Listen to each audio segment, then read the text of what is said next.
Hello everybody, this is Gareth Cahoon Speaks, back here with another video. I'd like you to hit the subscribe bar or give me a thumbs up if you like the video, or hit the notification bell to be notified when I post my next video. Or otherwise you can look me up on my website at www.garethcahoon.co.uk, or if you want to help donate to my ministry, it's paypal3@gmail.com. Speaker Mike Johnson, I take it literally when the Bible commands nations to bless Israel, and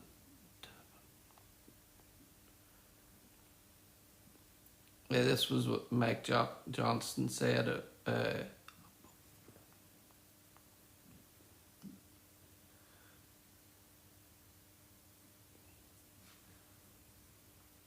Mike Johnson is not only the 4th District, since Mike Johnson is not only a congressman from Louisiana, his 4th District since 2017, a Conservative and a Republican.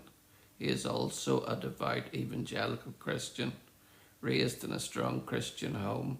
He was baptized when he was just 7 years old, and he's a man who loves the Bible and believes it's the very word of God. That he told me is why he loves Israel and the Jewish people so deeply, and why he's determined to do everything in his power to strengthen and deepen the US-Israel alliance despite an explosion of anti-Semitism and increasing shrill attacks against the Jewish state from both the left and the right. Last week my wife Lynn and I and our sons Jacob had the honour of meeting the Speaker at his office in the US Capitol for our first time. I had also the honour of interviewing him for nearly half an hour for both All Israel News and the Rosenberg Report.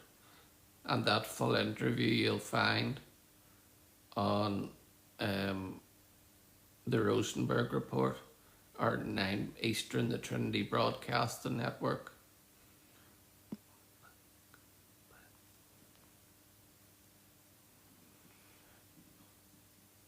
The next one, terror ramming in central Israel wounds 8 IDF soldiers. Large manhunt.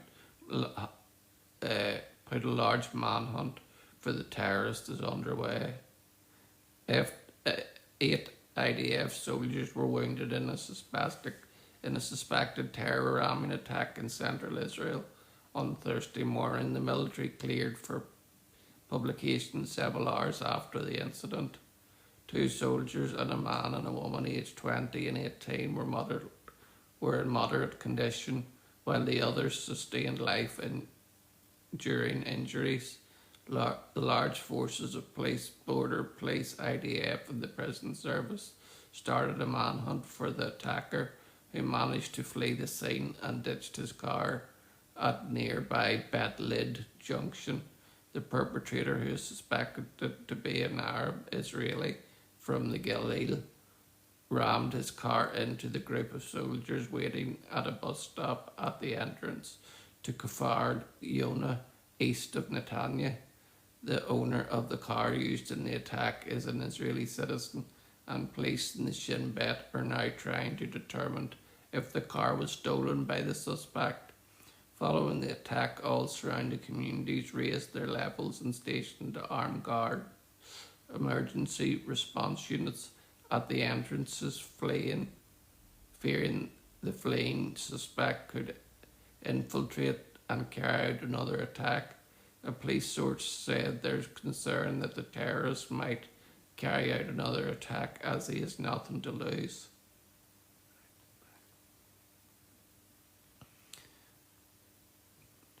The next news report is Israel receives new Hamas response in ceasefire talks after mediators reject on acceptable counteroffer.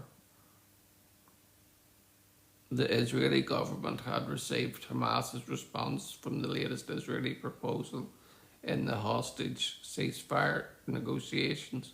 On Thursday morning, the Prime Minister's office released a statement saying the mediators have relayed Hamas's response to the Israeli negotiation team. It is currently being evaluated. The details of the Hamas response are not yet known, and one government source told Israeli media that it is not yet possible to determine whether this is an improved answer that allows for progress or not.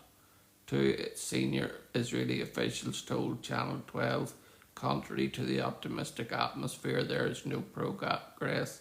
In fact, the situation is one of Hamas hardening its positions on most aspects of the negotiations, from the withdrawal lines to the number of hostages, and ending with the elimination of American aid. Hello, nice to see Andrea Nutiller, Anne Holland 5577, hi. Mark Moore, hello. User 928273626616, hello. Tyrion McCall, hello. And Proud Mother, hello. And hello, Janine.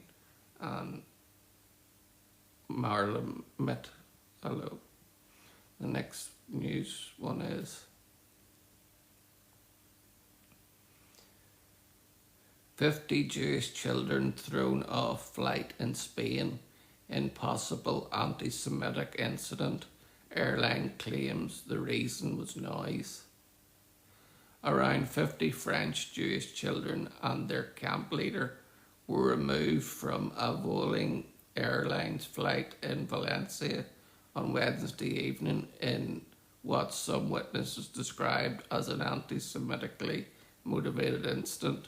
Footage from the scene shows the camp leader, a 20-year-old woman, being held on the ground, handcuffed and arrested after she was reportedly beaten by police officers. Police also allegedly confiscated her phone on releasing her after she had to sign a non-disclosure agreement about the incident.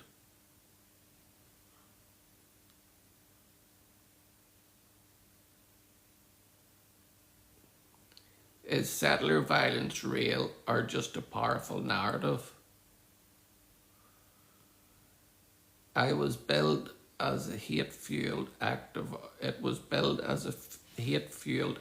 arson. A scared church set ablaze by Jewish settlers prompted swift and global condemnation, but the fire, turns out, never touched the church. Just days after headlines decried an alleged attack on the ancient church of St. George near the West Bank village of Tibet, the narrative has been flipped on its head. According to Israel Police, the archaeological site remains entirely intact, contrary to the false report and following recent foreign media coverage regarding the alleged arson within the archaeological site of the Church of St. George in the village of Tibet. We wish to clarify that these reports are factually incorrect, lack any evidentiary basis, and risk misleading the public, the Israeli police said in a statement. Findings gathered on the ground unequivocally show that no damage or harm was caused to the holy site itself.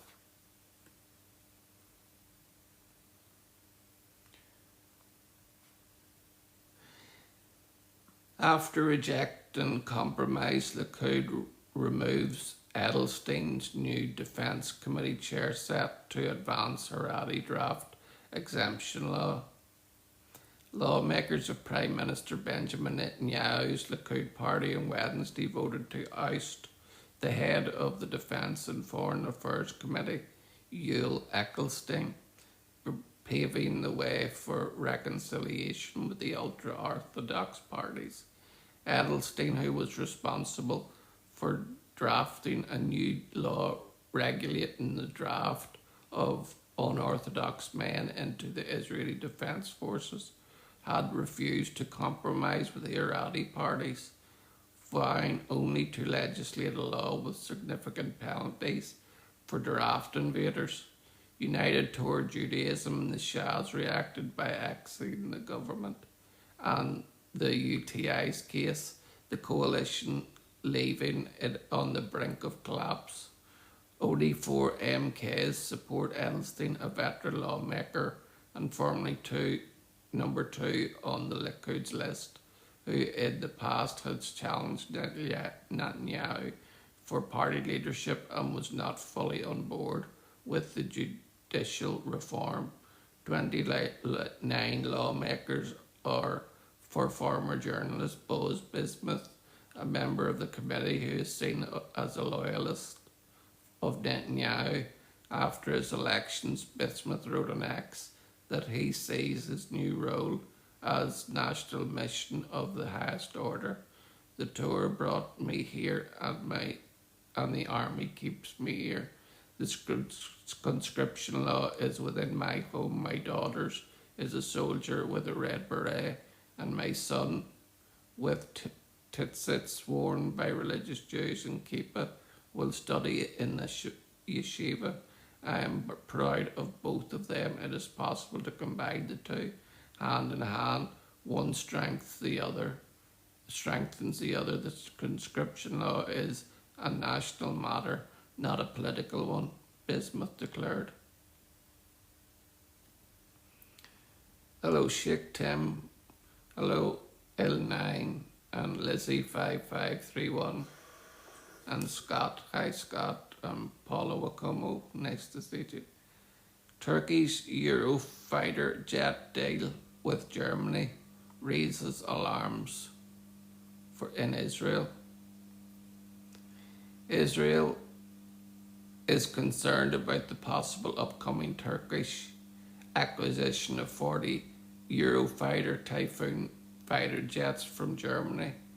An unnamed Israeli official informed the Jerusalem Post on Wednesday, speaking on condition of an anonymity. The official emphasized the Eurofighter jets does not directly threaten the Israeli Air Force's aerial superiority, but constitutes nevertheless a headache for Israel due to the current Turkish Islamist government's hostility towards the Jewish state.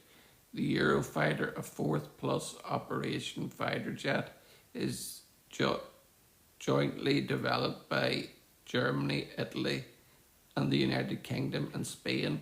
While advanced, it does not threaten the Israeli Air Force's American-based aerial platforms, which include the 5th generation F-35 fighter jet, as well as the F-15 and F-16 fighter jets. This isn't a game-changing threat to our Air Force. The Typhoon is capable, but not superior compared to our fighter jets, the Israeli official assessed, but it is clearly worrying, signalling that the Turkey is accelerating its arms build-up in a way that could eventually challenge Israel's military edge in the region.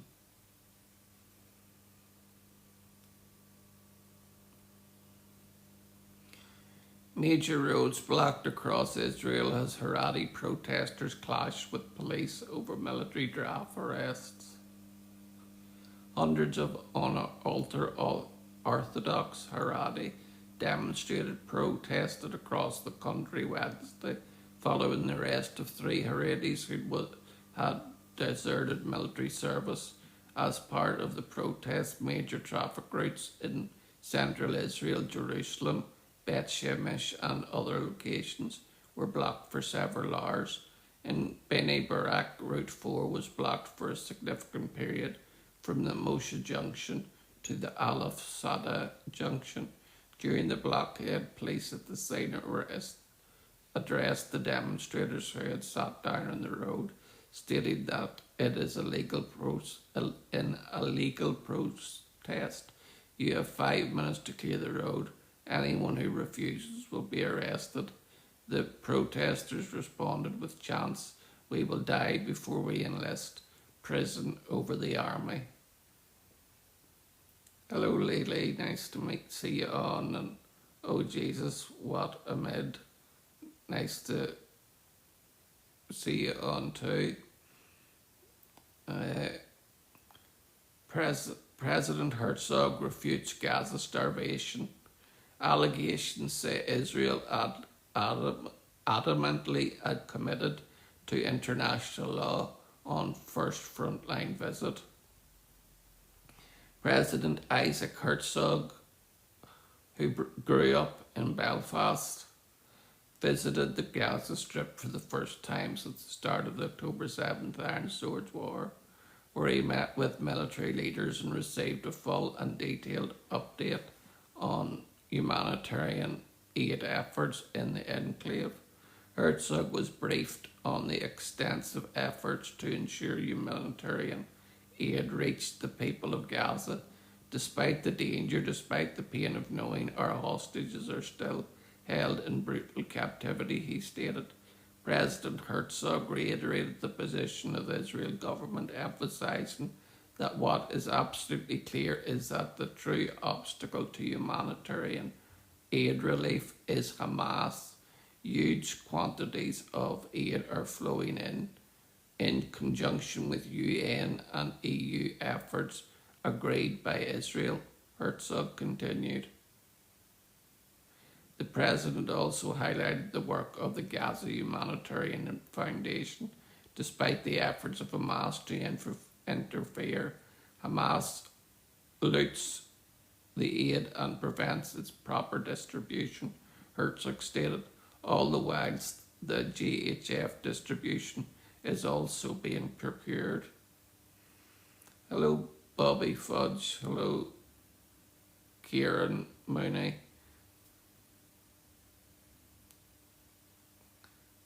The right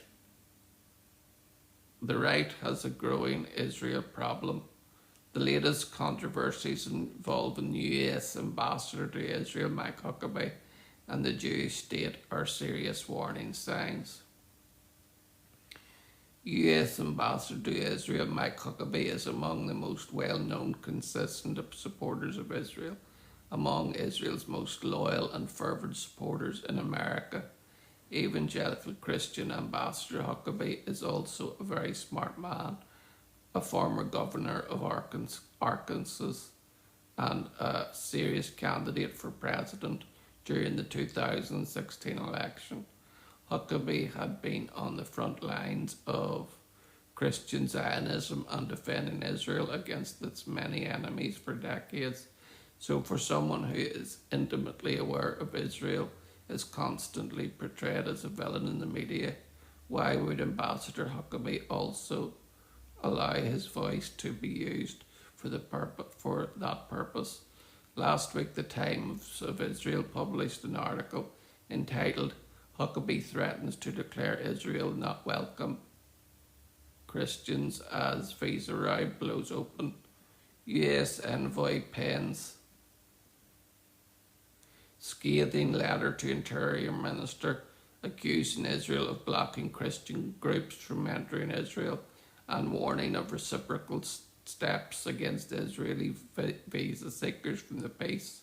US Ambassador to Israel Mike Huckabee has threatened to publicly declare that Israel no longer welcomes Christian groups to Israel over what he said was Jerusalem's failure to approve tourist visas for evangelical missions. The threat was issued in a letter that Huckabee sent on Wednesday to the Interior Minister, Moshe Arbel, who was leaked to media on Thursday. Arbel pushed back on the allegations in a response letter that was obtained by the Times of Israel. Huckabee, in his letter, threatened to order his embassy to take reciprocal measures against Israeli tourist seekers to enter the US. The Times of Israel article describes the ambassador's increasing frustrations with Minister Arbel's office and the measure the US would go to resolve the matter. Huckabee eventually wrote to Arbel stating it would be very unfortunate that our embassy would have to publicly announce throughout the United States that the State of Israel is no longer welcoming Christian organisations and their representatives, and instead is engaging in harassment and negative treatment towards organisations with long-standing relationships and positive involvement towards Zionism and friendship to the Jewish people in the State of Israel. For years, Israel's friends have lamented the entrenched bureaucracy of their government. I have personally heard horror stories after reading the Times of Israel piece and seeing the predictable anti-Israel comments on social media. I reached out to my Israeli colleagues to get a better sense of what is happening on the ground. An Israeli attorney and colleague sent me a message that summed up the multiple replies I received. So, if you can, pray for Israel and America to get their to get online and to allow more Christian groups to come into Israel, because the Christian groups are basically the only friends that Israel has at the minute, and she needs all the friends that she can get. Bobby Fudge back on again with his lovely comments. Zionism is cancer. They hate Christians. No, they do not hate Christians. They're having a problem with terrorism at the minute, and there's Jewish people being killed in Israel by people who are aligned with Gaza, and all that Israel's trying to do is keep people safe. And why would you let Christian groups come in and be the targets of that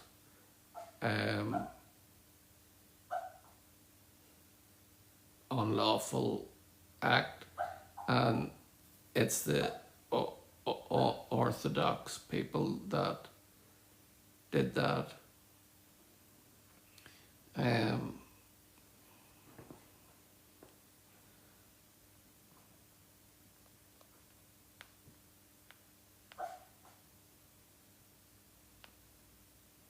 A Jesus-following Israeli diplomat, Yaron Lislinsky's legacy.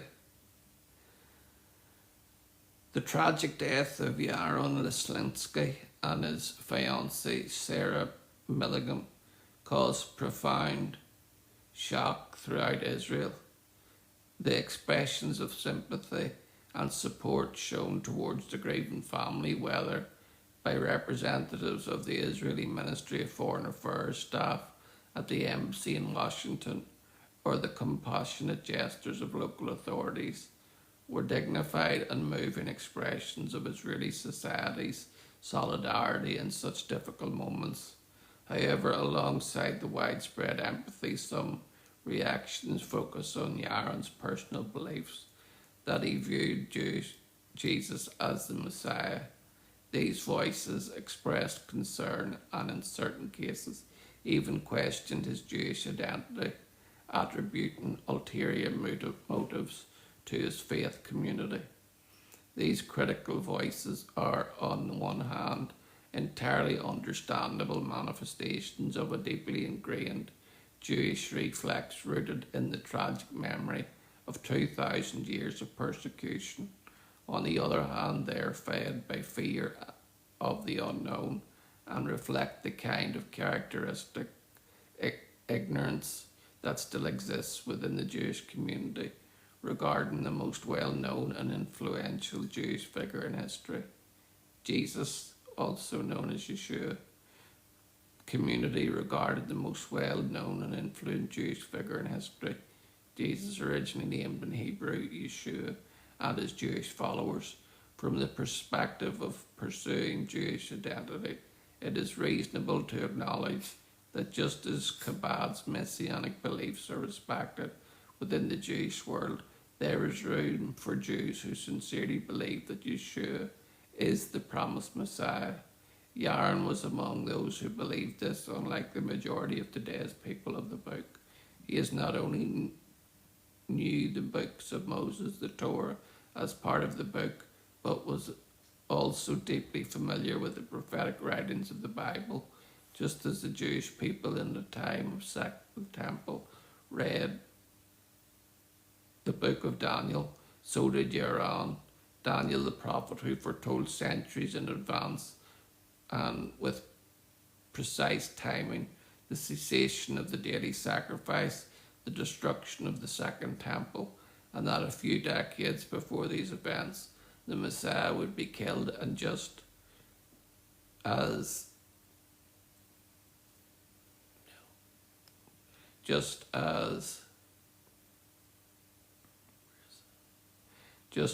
part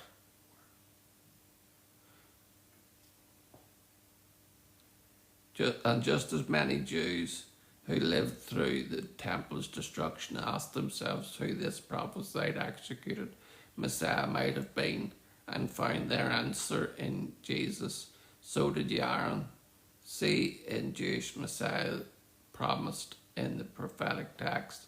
Yaron's intellectual curiosity was not constrained by irrational fear or rabbinic prohibition. He read the Jewish writings from the time of the Second Temple, texts written by Jesus' direct disciples about his life and teachings concerning the new covenant told by the prophet Jeremiah. Behold, the days are coming, says the Lord, when I will make a new covenant with the house of Israel and with the house of Judah. Jeremiah 31:31. A covenant that was not meant to invalidate the old, but to fulfill it, and to extend it also to the nations.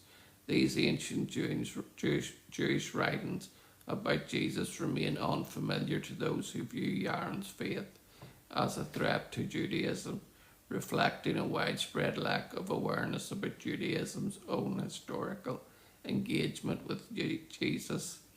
Their knowledge of Jesus is shaped primarily by the tragic historical past through the lens of the Inquisitions, the pogroms, and other persecutions of Jews, in which Jesus became a false idol, or perhaps by contradictory Talmudic references written only centuries later after the closing of the Mishnah and under the influence of institutionalized Christian anti-Semitism. They are also likely unaware that among Israeli academics who study this subject, there is broad consensus that Jesus lived and taught within Jewish religious traditions, not in opposition to them, that he never engaged the rejection of the law of Moses. On the contrary, he emphasized that not even a single letter of the Torah should be taken away, and that he did not come to abolish the Torah, but to fulfill it. Aaron, too, never sought to lead anyone away from their Jewish identity. He was a proud Israeli who believed in the faith of the Jewish Messiah is not a departure from the Jewish identity, but is rather essential fulfillment. Hello, Metallock 721, nice to see you on. And you, Massey, nice to see you on.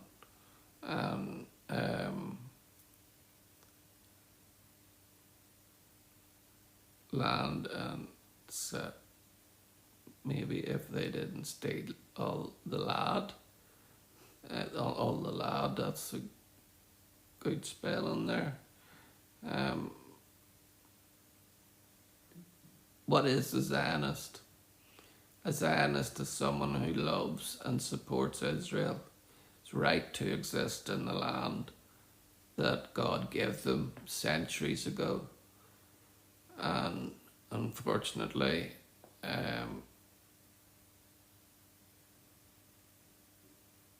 there's some people that will never say the truth even when it's in front of their eyes.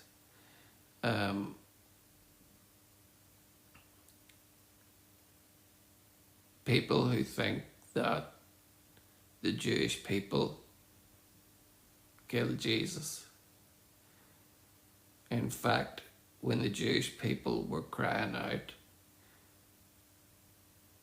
for a sacrifice and they shouted out, Yeshua, Barabbas was all. Do you know what Barabbas's first name was, which nobody really knows because they don't learn? It was Yeshua. So the consensus, whenever the people were crying out for Jesus to be killed, when they said Yeshua, they could have meant Barabbas because his first name was also Yeshua. So there's some question on whether the people who took him out were actually calling for Jesus the Messiah to be killed.